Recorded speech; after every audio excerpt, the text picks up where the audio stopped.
talk about some other examples of nationalism in the post-World War I world. Again, I was saying at the beginning of the first video here that in general, we do see a lot of resentment in non-Western countries, particularly by the Paris Peace Conference. All right. Woodrow Wilson, again, touted the idea of self-determination. So basically the idea that, previous colonial societies could effectively govern themselves after World War I was over.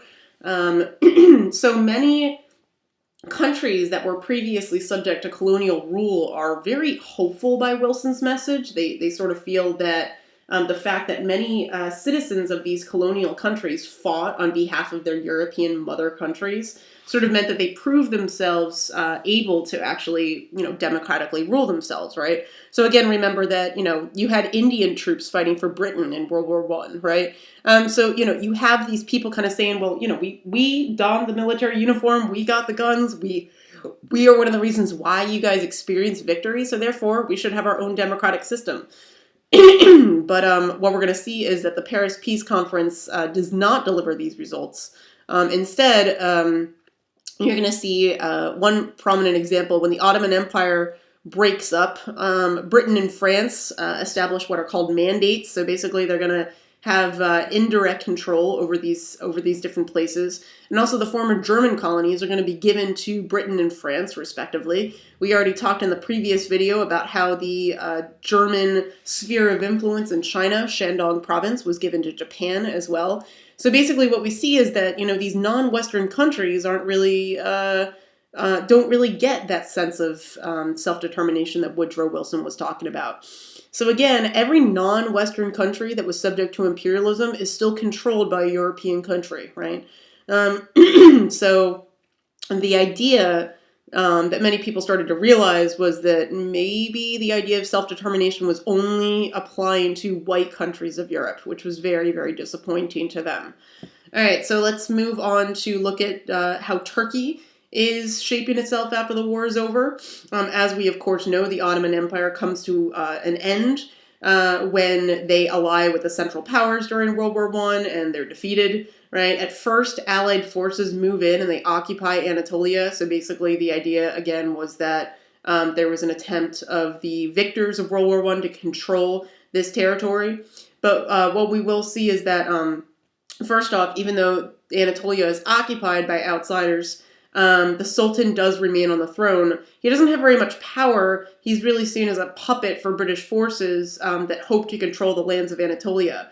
But instead, what we actually see is that there's going to be a rise of major Turkish nationalists who are going to try to fight for the self-determination of the Turkish people. So we can't shortchange the strength of nationalism in Turkey, and there's some continuity here. If you remember, during the years leading up to World War I, you saw groups like the Young Turks rise to power, giving us a sense of the strong degree of nationalism that existed in Turkey. So in any case, this Turkish national movement amasses enough strength and it organizes an army to fight for the self-determination of the Turkish people. It's led by this gentleman down here, Mustafa Kemal.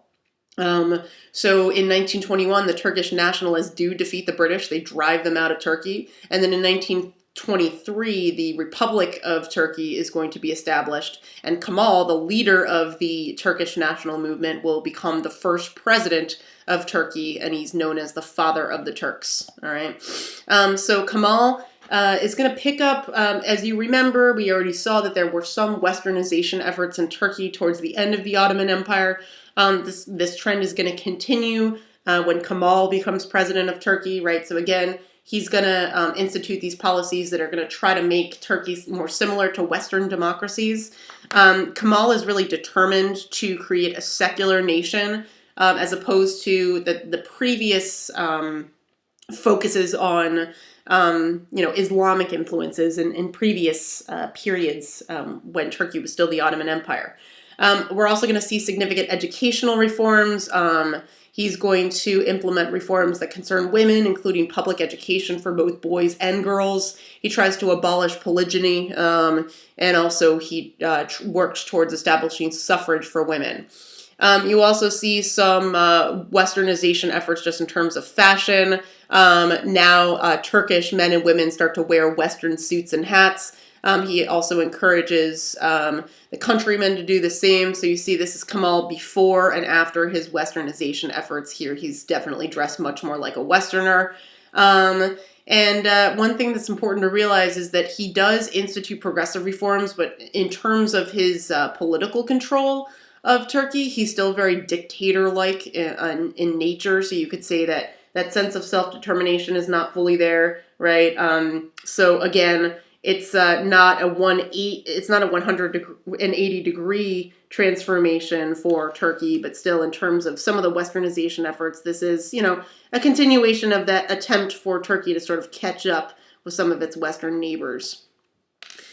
In terms of India, we're also going to see that there is an attempt to push away from colonial British rule, but again, it's going to take a long time. In the colonial period of control of India, right, when the British were ruling it, they actually have many local Indian intellectuals take part in governing India, right? So in the late 19th century, the Indian National Congress was formed, and the purpose of that was to air grievances about the colonial government, right? So basically, we do have this Congress where it is run and made up of Indian nationals.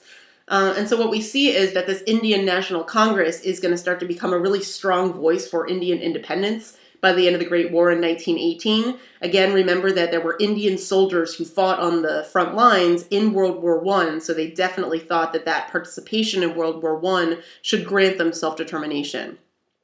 The Indian National Congress is going to start to really closely associate itself with a growing social and political activist, Mahatma Gandhi, who becomes sort of an unofficial spiritual leader of the Congress.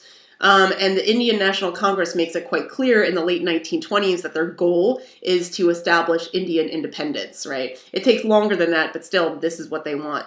One of the reasons why they want independence so much, or one of the things that really drives them towards that, is an event in 1919 called the Amritsar Massacre.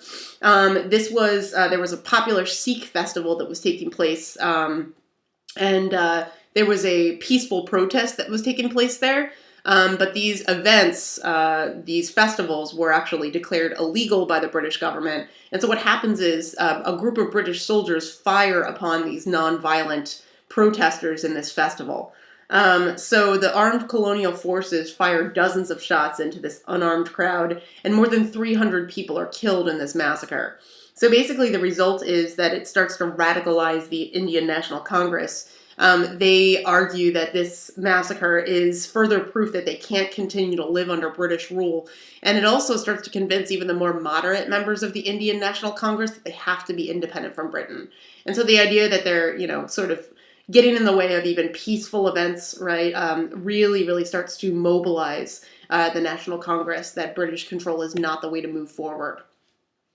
Okay, so Gandhi, of course, is a very prominent ruler in the Indian independence movement. Of course, Gandhi's strategy for protesting against foreign rule is one of civil disobedience, which basically means he is nonviolent in nature. He stresses breaking the law in more subtle ways, right? Breaking laws that they find to be unjust. And he also certainly says that, being arrested, becoming a political prisoner is certainly an acceptable form of protest, right? Hunger strikes are also something that Gandhi starts to participate in as well. Of course, he does not die during any of these hunger strikes, but the idea, just like, suffragettes would do in the early 20th century, was to sort of to introduce the possibility that people would die and become martyrs for this cause, which would stir international attention, and it would also mobilize the general public. Gandhi believed that the actions of civil disobedience would sort of stir up the consciousness of the empire, and, like I said, also the international community, and it would expose some of the injustices of the British imperial system. And so, again, with civil disobedience, he's doing things that are not violent in nature, but still very monumental. He boycotts a lot of British goods. If you remember, basically the Indians sort of become forced to export raw cotton to Britain, Britain is then going to manufacture these things into finished clothing, right? And then force the Indians to buy them at inflated prices. So basically, the Indians are going to lose control of their textile industry. They're going to be supplying the raw materials to Britain and then being forced to buy back these materials they could have easily produced for themselves, but they're going to have to pay more for it. And so one of the really important things that Gandhi does is he starts to lead this homespun movement, which basically meant that people were producing clothing at home. This allowed them to avoid buying British manufactured clothing, right? So this is an image of Gandhi working at his own loom, making his own clothing. So basically, this was sort of a symbolic and practical form of protest against the British cotton trade in India. And one example of synthesis that I can think of here is that this was something also that colonial women in the Americas did before the American Revolutionary War. They refused to wear British clothing and started to have what were called spinning parties. You'd have these women get together in one of their households and basically make their own clothing as a protest against the British. Another good example of boycotting British goods was the Salt March. The British made it illegal for Indians to produce their own sea salt. And this was really easy to make in India, but the British wanted a monopoly over it. And so Gandhi in 1930 leads thousands of Indians on this march to the Arabian Sea, and all they had to do was use the seawater to make their own salt. So basically they're defying the British edict to avoid making salt in India. But again, it's this very good way that they can sort of non-violently protest these sort of unfair British laws. A possible solution for how to deal with some of the religious strife in India was proposed by a Muslim leader named Muhammad Ali Jinnah. Basically, what we're seeing is that there was a disagreement in the independence movement about how India should define its national identity. Since there was both a Muslim and Hindu population that existed in India, there were some people that believed that the two religions could not really coexist harmoniously. And so Muhammad Ali Jinnah, who was Muslim, proposed the two-state solution for India. So basically to create a separate state of Pakistan, which would be founded for the Muslim population. He believed that if India was just one country, that the Muslim interests would not be well represented.